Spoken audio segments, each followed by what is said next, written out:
Here we go. Welcome everybody to this Thesis Theatre with Shannon Choudhari. A couple of things before we get started. First of all, thank you so much for coming to join us for this Thesis Theatre. It's lovely to have people come to support Shannon and to listen in on what is going to be a really, really good Thesis Theatre, because this is a lovely piece of work and I know you're going to enjoy it. And secondly, please do feel free to ask Shannon questions. Could you pop them in the Q&A rather than in the chat? Because sometimes they get lost in the chat. So if you have any questions, please put them into the Q&A. And if we're all set, then we will get started. All right. So Shannon, who you see here, lives in beautiful Petaluma, California with her husband, her newborn daughter, and a whole clan of chosen family. She has a BA in Religious Studies and Anthropology from the University of Virginia, which she thinks led beautifully into the Tolkien studies concentration at Signum. She's not wrong. Shannon has an eclectic background in professional organizing and homeschool, and in her free time enjoys hunting for secrets in the magical Bay Area, reading, puzzles, escape rooms, and Broadway musicals. Now, Shannon has been working on a thesis entitled I Wonder What You've Been Up To, the Notion Club Papers and Tolkien's Vision of Creative Mysticism. So, Shannon, welcome to your Thesis Theatre. It's great to have you here. Thank you so much. I'm excited to be here. And the first thing I'm going to ask you is, can you please tell us all a little bit about your thesis? Okay, yes, I am ready to share my screen and start.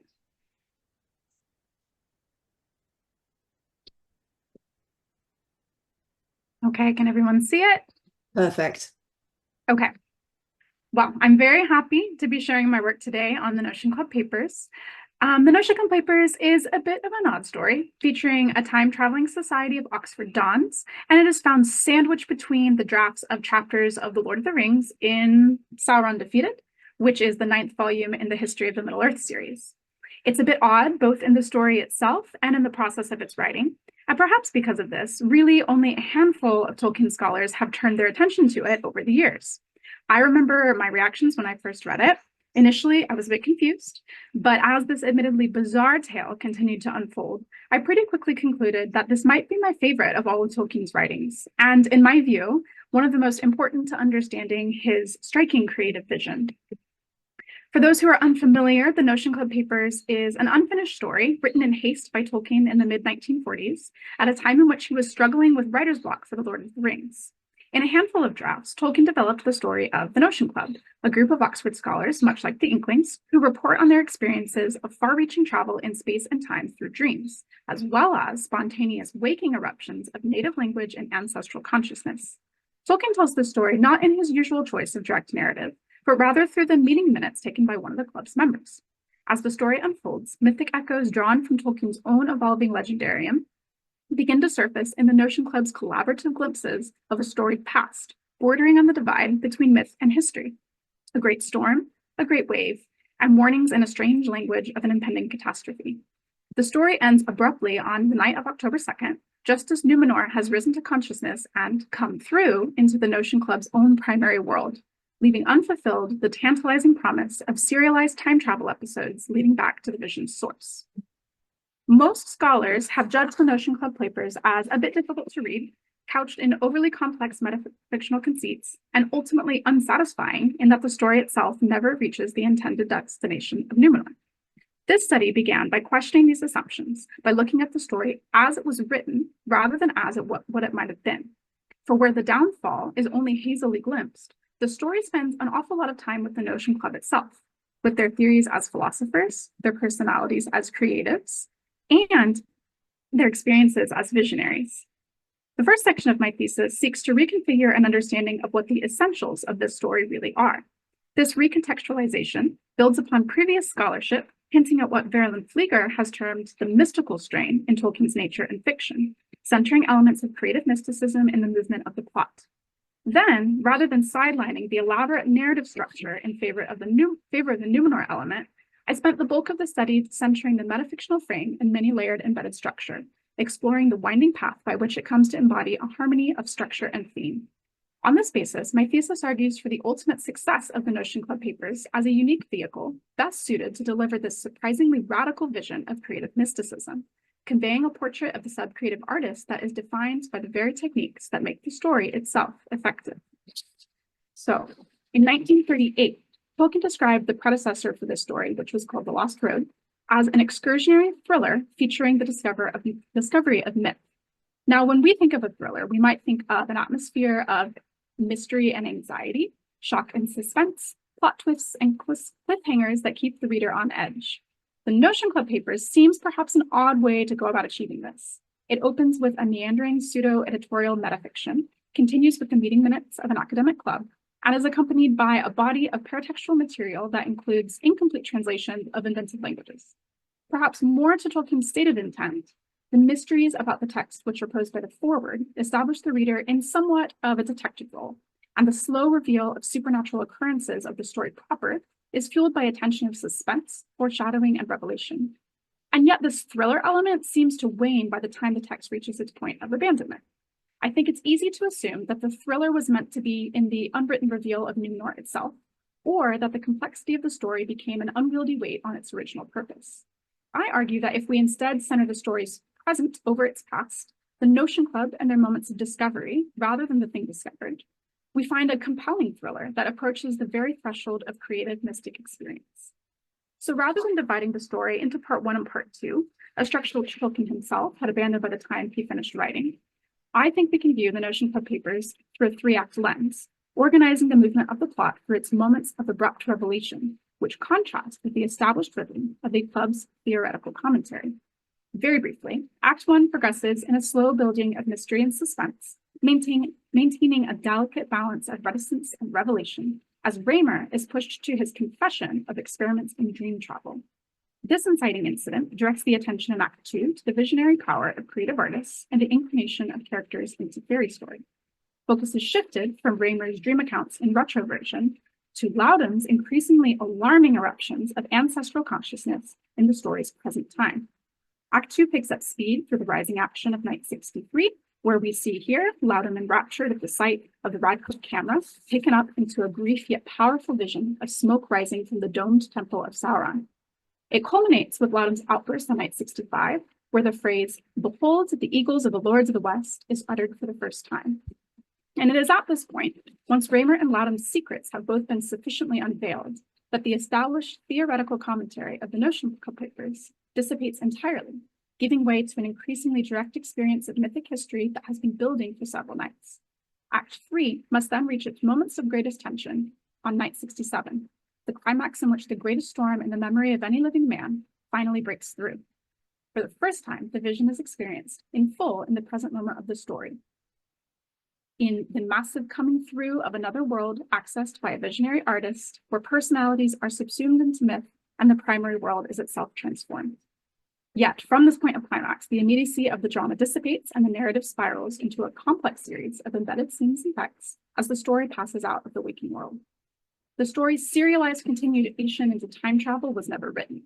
In the end, the thriller element is greatly aided by this disruption of the original plot. Rather than the myth of Númenor, where there would have been a new threat in Sauron and a new climax in the downfall, the crux of this story becomes the threshold of myth itself, the boundary of reality, time, and consciousness. Once that boundary is breached, the story loses momentum and is left incomplete, having accomplished all that it needed to. The intended destination, less potent in itself than the moment of its discovery, becomes a lesser potentiality. And inherent in this drama of creative discovery is a strong thread of mysticism. Collaborative dream motifs, native language as a gateway to collective memory, and the power of creative community, the perception of overlapping realities, accessed by a visionary artist, each of these comprise an essentially mystic portrayal of creativity. Yet even more fascinating to me is the way in which these themes are supported by the narrative structure of the Notion Club papers. Returning now to this list of narrative levels, the remainder of my study is focused on an analysis of how structure not only supports this creative vision, but is essential to its delivery. So the papers open with the narration of Mr. Howard Green, fictional editor of the 2014 second edition of the papers. This is a far cry from the mimetic parody that introduced the story in Tolkien's earlier drafts, and Mr. Green's foreword and note to the second edition offers a crucial drama of authentication. The foreword draws the reader's attention to the puzzling history of the papers, offering an analysis of the bundle of papers tied with red string, the span of time covered by the meeting minutes, evidence of defective or lost pages, the quality of the paper, the nature of the author's handwriting and idiom, and curious coincidences of verifiable future events referenced by the text. The story itself is ultimately concluded to be a fiction, and yet the discourse of the narrator is concerned with probabilities, likelihoods, and possible explanations. On the other hand, this authenticating rhetoric stands in contrast to the more subversive tendencies of the foreword. The editor also calls the existence of the Notion Club itself into question. The minutes are said to document approximately 100 meetings occurring in the 1980s, but as Mr. Green continues, quote, "It is not the least curious fact about these papers that no such club appears to have ever existed." In addition to being an effective hook and turn with which to advance the mystery, this is also the first indication that there may be something supernatural afoot in the story to come. The note to the second edition expands the chorus of voices and continues to cast doubt on the ontological status of the anticipated story, with contributing scholars challenging the dating of the papers, but never venturing on a definite opinion on their origin. Rather than establishing all the relevant facts up front and presenting a menu of possible conclusions, the narrator favors an intricate dance of facts and theories, weaving and winding by raising doubts, offering possible solutions, and then complicating the matter again with further detail. The reader is being oriented into a position of uncertainty, and yet the metafiction is able to draw power from this tension. We are conditioned to believe that the events to be described are possible, but only just. This deep sense of ambiguity is to remain in the background as the papers unfold, foregrounding and undermining narratorial authority even as it seeks to establish credibility. This interplay of authentication and ambiguity works to destabilize narrative boundaries, preempting the ontological tension of the story to come, while also directing the reader's attention to questions of authorship, story, and creativity. By contrast, the primary diegetic level is aimed at maximizing authenticity and suspending disbelief. The meeting minutes are written in a hyper-realistic style, offering an immersive account of the informal academic society in dialogic form. They're supported by a number of finely detailed paratexts. Nicholas Guildford, narrator and keeper of the minutes for the Notion Club, gives his account in the third person, ceding opportunity for personal interpretation to the collective. Intrusions from his own perspective are, as an individual, are typically presented as footnotes and provide only the necessary context and clarification. On the other hand, this persona of the reliable narrator witness, balanced between a rarity of intrusion and a stable degree of perceptibility, is seen to degrade over the course of the narrative. Footnotes become less frequent in the later nights, and Guildford's perceptibility as narrator recedes, allowing the reader to ease more naturally into the story as the plot is experienced more and more directly. This decline in Guildford's function as narrator witness is matched by his increasing role as narrator participant, offering a greater interpretive narration within the main body of the text, sometimes now in the first person. There are also some indications that Guildford was to take a more active role in the plot moving forward, perhaps featuring in future time travel episodes, freed as he breaks form as mediator to participate more directly in the story. The secondary frame of the meeting minutes degrades slowly, mirroring the Notion Club's descent into the direct experience of myth. And as these narrative boundaries are subtly breached, the final scenes of the Notion Club papers encourage the reader to forget entirely that the rapidly ballooning time travel sequences are being mediated through the club record. On the one hand, all of the papers are an embedded narrative, nested into the larger metafictional frame, but within them are also a series of further embedded sequences. Stories within the story in which the narrative authority is ceded to secondary focalizers. Examples include Raymer's transition into extended monologue in his account of his dream visions, Frankly's recollection of spontaneous poetry, and Loudham and Jeremy's reports on their adventures in time travel. These episodes are a self-reflexive mirror to the themes of the story, mimicking the dream machinery's overlapping of mythic and historical planes of reality. Having moved from the discussion of the theory of time travel in the earlier nights to the real-time experience of merging realities in the Anglo-Saxon episode, the techniques for entering the deeper levels of mythic narration have come to what appears to be their final form. The Notion Club is fully taken up into the myth and subsumed into its reality in a near direct experience of other time and place, a Farian drama that proves so powerful it overwhelms understanding both of what is real for the club and which narrative is primary for the reader. Had the pattern continued, the characters would have been taken up entirely into the myth, and the structure would have been very difficult to maintain. This frame, having served its purpose, seems to have been written near to completion. But within the frame of this embedded time travel episode, itself nested in the frame of the meeting minutes, itself nested in the frame of the metafiction, there is an even deeper level just beginning to peek its head over the narrative horizon. Outlines for the continuation of the tale see Elfwine and Treowine sailing west, where suddenly a dreamlike death seems to come over them. They smell a sweet fragrance, and they are taken up into a dream. At this point, the narrative seems to be headed for collapse.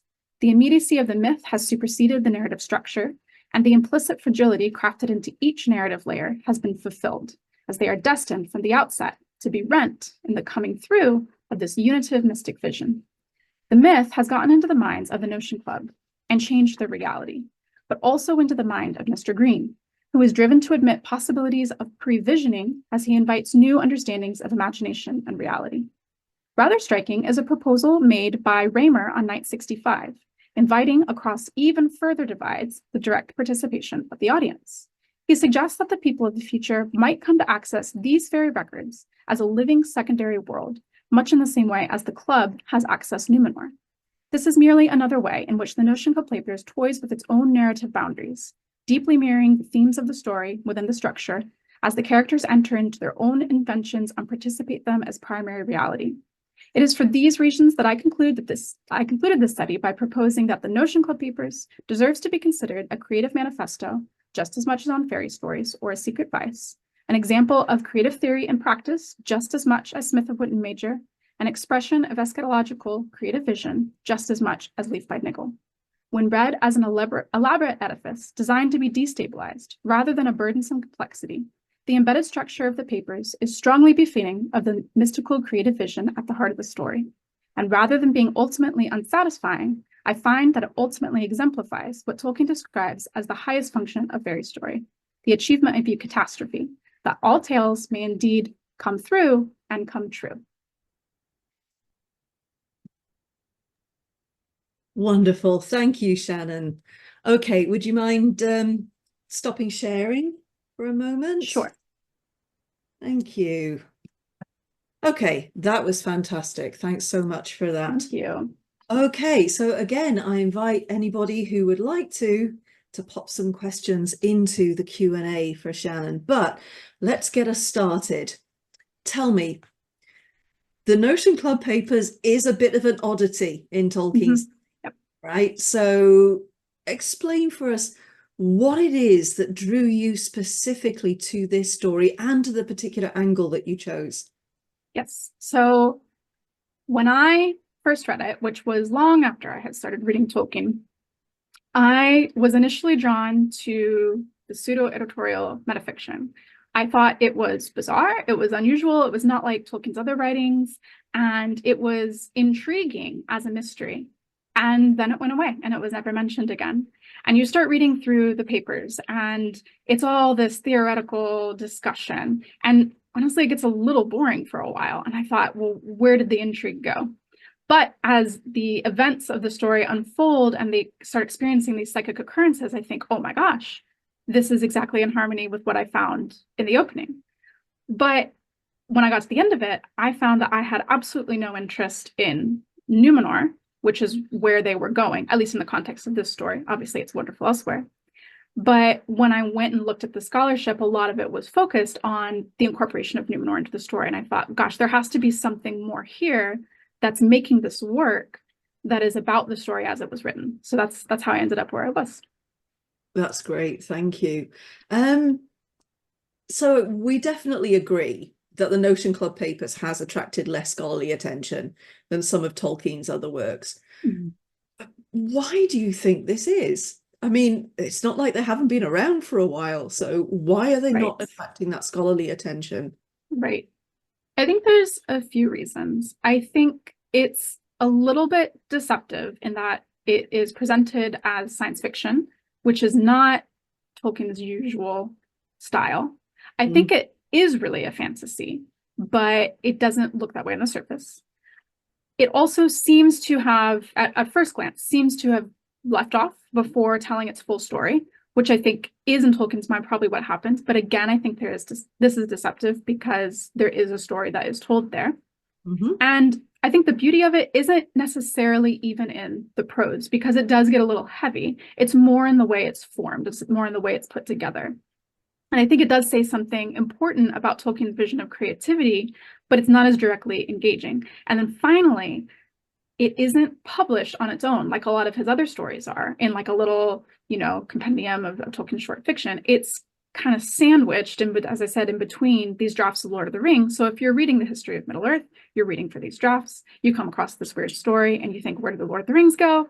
And it was never then published separately. So I think all of that contributes to maybe why it hasn't received as much critical attention, though there is definitely some.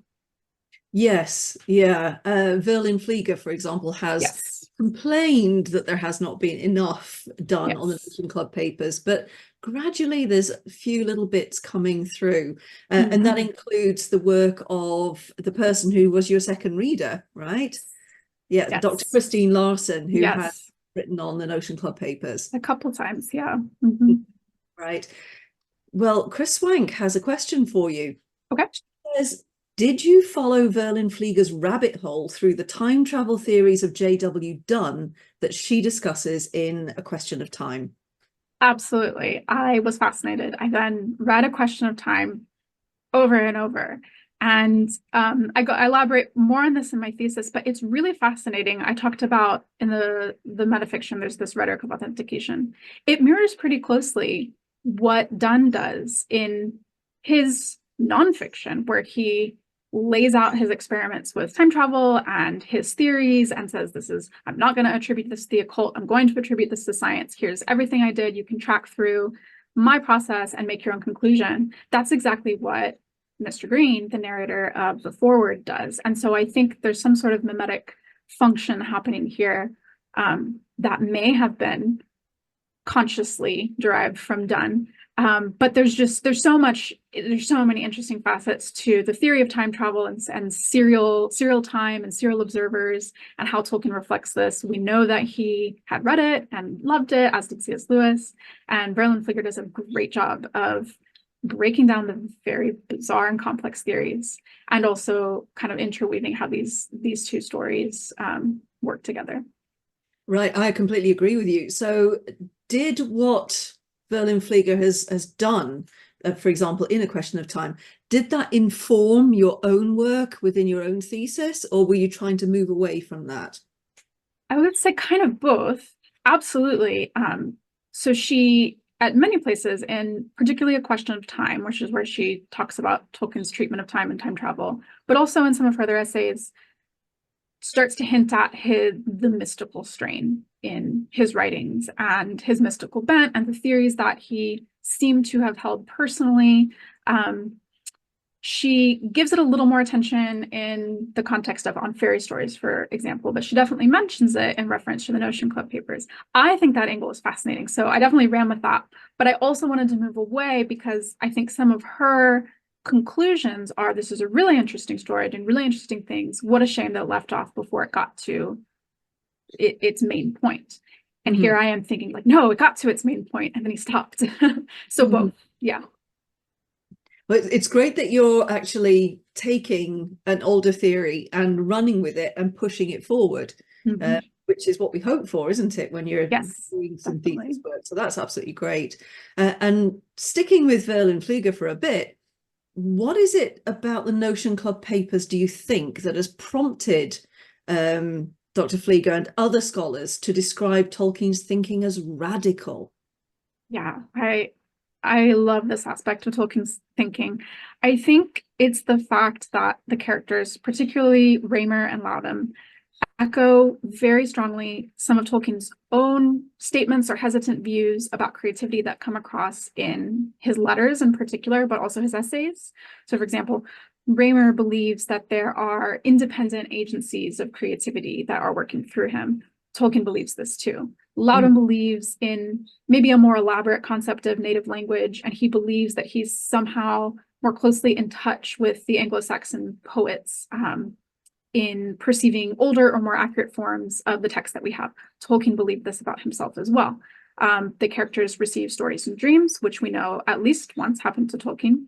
So I think there's not necessarily another story that so specifically captures some of these ideas that he expresses more hesitantly elsewhere. And it might be a sort of idealized representation of what he thinks might be true or would like to be true about how creativity works. But compared to places where he might be a little more reticent in presenting his thoughts, I think this is truly unique in how it presents his creative vision. I've always found it quite fascinating that you quite rightly mentioned that Tolkien came to a screeching halt in his Lord of the Rings work, and then he went off on a tangent and wrote this. Or is it really a tangent? What can we say about what was going on there, perhaps for his creative process? So there's this scholar, Hemi, who wrote a paper on native language, and she points out that the point at which he stopped in writing Lord of the Rings, he had just written a scene in Cirith where the hobbits are experiencing this spontaneous utterance of Elvish languages that they don't necessarily know. And he gets stuck with how is he going to move them forward? Okay, I have got some writer's block, I'm going to stop here. And then immediately goes and writes an undetermined amount of time, but pretty quickly, this story about people who are experiencing this coming through of native language, amongst other things. At the same time, as he's writing it, he starts out a little more parodic. It's more of like, oh, this is a funny story to read to the Inklings, and you know, they're going to see a little bit of themselves in it. And it becomes more serious partway through writing it, at the point that he himself starts inventing the language of Adonaic. And it's like he is receiving, he is inventing this language at the same time that his character Loudon is receiving this language, at the same time that the hobbits are receiving this language, and it all comes out. And then at some point, several months later, he reads the Notional Papers to the Inklings, and the next month is able to return to writing The Lord of the Rings. Now, I can't say that that is why, but the timeline is interesting, and I think it does tell a story there. Yes, it certainly fascinates me that it seems on the surface to take a sudden left-hand turn out of what he was doing. But there are definitely connections to be found if you tease them out. So it's that you've done that.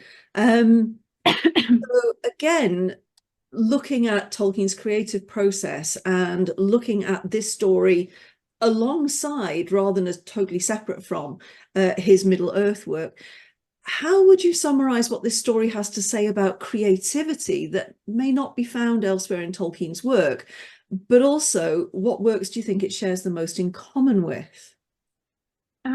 So as I said a moment ago, definitely a more explicit representation of some of his more radical personal ideas, but also I think it shows more of a trajectory of his creative process. For example, a lot of the images that are found in the visions of Raymer in particular, but also Loudon, go back to some of the early Ishness artwork or early poetry before he ever started writing the prose of his Legendarium from when he was a teenager. A lot of those exact images or exact wording in the case of the poetry are found in their visions. Now, those images, for example, like a great door, a great wave, this tower, these things go on to have a life, a larger life in his legendary material. It's already developing. But here in the Notional Papers, it goes back to those original images. It goes back to those first thoughts, those first motifs. So I think that is a very interesting portion of the creative picture. I think also it has a stylistic resemblance, particularly in Loudon's sections, to the way he writes A Secret Vice, where he's talking about, the secret invention of languages, and he's very hesitant. He is nervous. He's a little bit embarrassed. It may be kind of a crafted style to promote intrigue, or it may be honest, or it may be both. Some of his exact wording is given to Loudon. So I think that relationship to his personal and academic essays is very interesting. And then finally, I think the relationship to On Fairy Stories in this idea of ambiguous reality, where something can be true and not true, just like fairies or fairy are presented as true or not true in the essay. So I'll just kind of circle back around to the idea that I think all of these things that match through his creative trajectory show that there's an idealized representation of creative vision happening here that isn't pulled together in the same way in some of his other works. Mm-hmm. Right, we have another question for you from the audience. Bradley Bethel says, excellent work, Shannon. I want to read the whole thesis. In the meantime, I'm wondering whether you see any connection between the Notion Club papers and the Ainu Lindale or the Vala Quenta. Do the papers illuminate those texts or Tolkien's vision of the world's creation in any way? Or what about the Athrobeth? Oh, those are all great questions. Mm. Well, I think these are definitely all texts that talk about creation and how creation comes to be. There are a couple echoes of the creation of worlds in Raymer's space travels. I don't think it doesn't directly sample any of the text or specific ideas from the Ainu Lindale, but what I would say is that co-creative aspect where you are both discovering, inventing, and coming to inhabit a world is something that definitely happens in the Notion Club papers. And that's what makes it a Farian drama. They enter into these creations, whether they were created by themselves or by some external agency or both, and they experience those things as primary reality, which is exactly what happens in the Ainu Lindale. So I think there must definitely be a relation. The Ainu Lindale was also a very early text that he worked on when doing the Book of Lost Tales, and there's a direct that particular text, you can trace its exact development over the course of his writing. So I think that's a really great comparison, as is the Athrobeth, which I would have to give more thought to. But yeah, I think these are wonderful, wonderful directions to take it. Okay, so you did a lot of research and you dug into a whole load of stuff, despite the fact that there's not as much scholarly work done on the Notion Club papers. But did you come across anything that surprised you during your research? Definitely. So I expected a lot of the source criticism that I found on science fiction literature of the time or mythological parallels, things like that. What I didn't expect was the amount of literature that there is on the psychological perspective. So looking at what Tolkien called his Atlantis complex, looking at the ecstatic nature of the episodes in the Notion Club papers, and particularly what my favorite thing that I found that I wasn't really able to include, but the Jungian echoes that are present in the Notion Club papers. There is a dissertation written by Becca Tarnas that includes Notion Club papers in a comparison of the writings of Jung and Tolkien, and goes into a depth psychology perspective on this co-creative relationship with the imaginal realm and presenting evidence that Tolkien might have had a visionary creative process as part of his work. I find that really fascinating. That definitely aligned with that mystical strain I was looking for. But what I found is that a lot of those types of studies ended up centered on the biographical aspects, the biographical allegory, rather than the way that it works in this specific text. And Notion Club papers was often like a small piece of a larger study as opposed to the main focus. So I was really surprised to find that psychological and depth psychology perspective, and would love to pursue that further. Because of course there is direct evidence that Tolkien was not only aware of Jung's work but actually read it, which I know you've done a lot of work on. Yeah, and I found the same as you, that there's not a lot of Jungian analysis of the text itself, whereas there's a lot of people who have written in the past about connections between this is what Jung did, this is what Tolkien does, but there's very little reading Tolkien specifically through a Jungian lens, so tough to come across that. Definitely. Explain for those who may not be quite clear on it exactly what you mean by Tolkien's Atlantis complex. Oh, yes. So Tolkien wrote in his letters that he experienced a recurring dream of a great wave coming over a green field and this sense of impending doom. And he believed that he inherited it from his parents or further ancestors, and said that that his son, Michael, also inherited this dream from him. And so in his opinion, there's some sort of mythic motif that has some ancestral component, and he believes that, or well, he says that he was able to exercise this dream by writing about it. So he gives the dream to Faramir, he writes about it in the various iterations of the downfall of Númenor, and it comes up here. And so that's one place where there definitely is an interesting biographical component, especially in the Notion Club papers, because this is a dream that he had that really affected him. And so there's lots of, there's several different psychological perspectives on like how this might be rooted in trauma, or what these frozen symbols do in the psyche and how that relates to creativity. Lots of interesting work by John Rosegrant and other people. Yeah, and of course explains why he uses the Elfwine bit in Notion Club papers. It's the idea of somehow something from the ancient past is still impacting on the present. Definitely. Fascinating stuff. Okay, so let's talk a little bit about your own process for writing.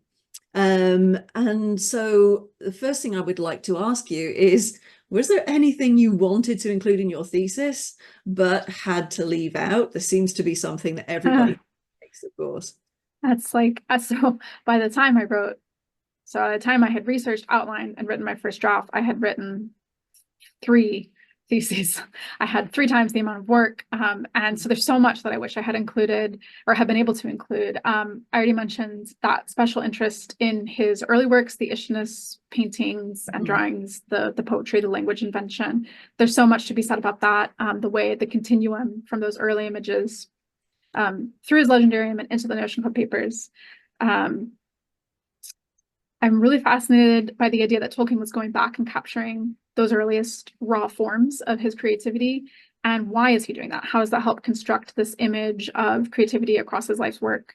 But also, I'm really interested in the content of the work itself, the creative mysticism, as I'm calling it, the theories that it puts forward, and how that interacts with his other works as well. And again, how it's more, not just in the structure, but in the content of the Notion Club papers, how it is more specifically presented. So much there, one could say, but. Indeed. But as you rightly pointed out just a little while ago, there's very little published scholarship on the Notion Club papers. So, of course, the next step is to whittle some of this into something that can be submitted for publication, right? Absolutely, yes. Yeah, and all of that extra, because folks, yes, poor Shannon had written the equivalent of 3 master's theses. She had all that stuff done. None of that should go to waste, because you can whittle all of that into other papers that can be submitted to places. Yes. So I was just thinking, how would you then take this research further? What new questions do you think you're opening up with what you're working on? So if I were to take, or I guess like the way that I see taking it further working would be to separate it into 3. One portion focused on the style of the story, one portion focused on the narrative structure, which is what I spent the majority of this thesis on, but then a third, which I haven't been able to write in full, on that creative, that portion of creative mysticism. So I'm really interested in the ways in which the content of the Notion Club papers maps onto existing mystic traditions, existing literature of the time, existing, societal trends of the time, specifically the concepts of visionary power, of overlapping realities, those independent creative agencies, also the way that creative community works together to draw these things forward, native language, ancestral consciousness, all of these things I think are really fascinating. And as I've said, they're present in other places in his work, and so I'm interested in how all that works together. So yeah, I think I would pursue the movement of the story more in full, the structure of the story more in full, and the content of that dialogue, and how the 3 all come together in more depth. All of that sounds absolutely wonderful, because I know of a good few scholars who would be slavering to get their hands on that kind of scholarship. I mean, that bit you were talking about with the mysticism, for example, I haven't seen anything published on that particular topic on the Notion Club papers. Yep. So you and me, we got to talk, because I know where that work can go, and I know Yeah. that, and I know who would want to read it. So at some It's point, exciting stuff. Yes. oh yeah, at some point we need to talk about that, because this is too important to let it go. Unfortunately, I've already written a good amount of that, so since This I is wrote it. so much. Yeah. Yes, and it never goes to waste, because hey, your master's degree is now complete, but also it needs to go somewhere, because there are people out there with grabby hands who want to get their mitts on that. So yeah. And talking of which, your master's degree is complete. You have, Yes. I know you have come through the full gamut of all the courses, on which I know your grades have always been very good. And here you are, you have completed your thesis process. And I know that the thesis process is not easy. So there are other students out there who are either about to embark on their thesis, or who are not that far away from their thesis. What kind of advice would you give them now that you've completed the process yourself? So I feel quite certain that this is the advice a lot of people give, but it's to specify your question and kill your darlings early. I can't say that I necessarily regret the way I did it, because I have ended up with so much material. And it is good to prepare yourself for future research, for sure, while you're doing it, because otherwise you have to go back and start over in your research. So I don't regret researching widely. I read way more than I anticipated reading in preparation, but by the time I finished my research, I was quite burnt out. So I then finished outlining, and I knew at that time that I had about 3 theses worth of material. Yeah. And what I would recommend, if you find yourself in that position, is realize it early. Determine how much time you do or do not have. If you have the time to do all that, great. I did not have the time, but I did it anyway. And it ended up being way more difficult than I thought to then take out the portion that I wanted to submit. I thought if I read it all, I could go, okay, this is a portion, pick it out, you know, recontextualize it, all of that, and submit it. It was so much harder than I thought to do that. So I guess what I would recommend is jot down your outline as briefly as you can for that whole thing, and then take your portion out from there before you write it, because it's hard. You get too attached, and then killing the darlings is much harder after you've written it than if you've just outlined it, gotten all of your thoughts out. So that would have saved me some headache. But I am happy that I have this material, but oh my gosh, the amount of time it took to get there. Yeah, there's a reason why it's called Kill Your Darlings, isn't it? For sure. Yeah. Because it's absolutely true. We get very attached to things that we have written, because you've put so much into the writing of that, and pouring out your thoughts and shaping those thoughts, and then having to cut that out is sort of heartbreaking. Yep. But you're right, you now have a huge amount of material with which to work. And there's a follow-up question from Bradley, who would like to know, what are you going to do with your master's degree, or what is next for you? I've thought about a few options. I would like to submit for publication.